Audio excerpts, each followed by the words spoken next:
आज नर्मदा अष्टक की रचना करने वाले आदि गुरु शंकराचार्य की जयंती है। आदि शंकराचार्य ने मां नर्मदा के रौद्र रूप को शांत करने के लिए ओमकारेश्वर में ही नर्मदा अष्टक की रचना की थी। वरिष्ठ पत्रकार महेश श्रीवास्तव बता रहे हैं क्या कहती हैं पौराणिक कथाएं।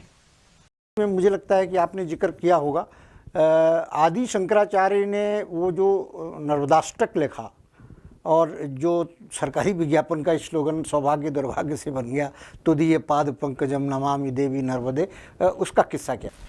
नहीं, देखिए, वो तो ओंकारेश्वर में उन्होंने लिखा था और वे अपने गुरु के पास वहाँ पे थे। जैसा कि वहाँ पे कथा है कि एक बार नर्मदा में बहुत भीषण बाढ़ आई।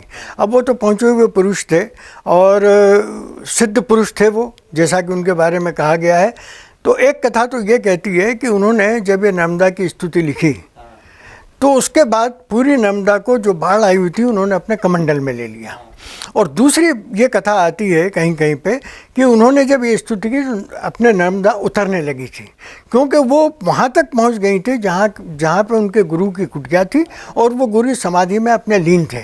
तो शंकराचार्य को बहुत डर लगा कि भाई अब क्या होगा, और वहीं पे उन्होंने ये स्तुति लिखी। मगर आप देखिए कि इस स्तुति में और इस बाढ़ में और इस सब में भी हमें ये सोचने का सब में बड़ा विषय ये है कि ये कोई बर्फ़ से निकलने वाली नदी नहीं है। इसका मुख्य रूप जो है, पुराणों में एक बात कही गई है कि भाई ये जो नर्मदा जहाँ से निकली है प्राचीन काल में, वहाँ पे एक समुद्र के स्तर का कोई बहुत बड़ा सरोवर बना हुआ था। और वैज्ञानिक ये बताते हैं कि जब करीब 150 वर्ष पहले हमारा जो सतपुड़ा बना है वो लगभग 150 वर्ष पहले बना है, 1.5 करोड़ वर्ष पहले, 1.5 करोड़ वर्ष पहले बना है। और लगभग 2 करोड़ वर्ष पहले हमारा बना है विंध्याचल।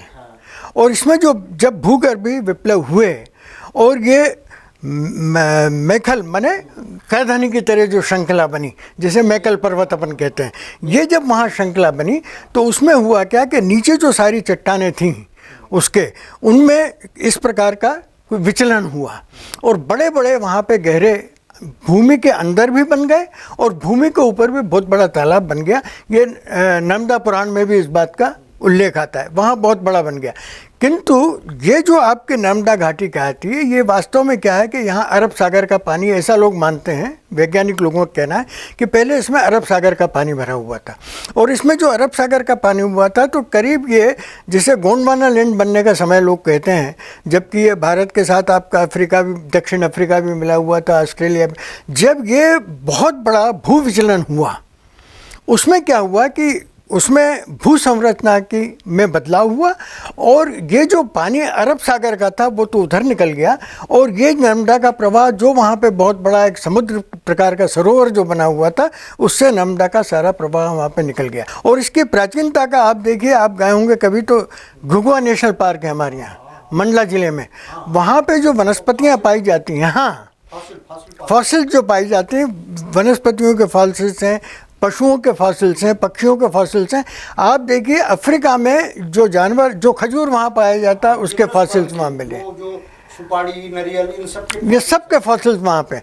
और इसी प्रकार ये नर्मदा तो इतनी प्राचीन है कि आपके जबलपुर में देखिए डायनासोर, सौरोसिस डायनासोर जिसे कहते हैं शायद, तो उसका वहाँ पे पूरा कंकाल मिला था। आपके यहाँ पे होशंगाबाद के पास देखिए आप, प्राचीनतम हाथी जो था उसका कपाल मिला था।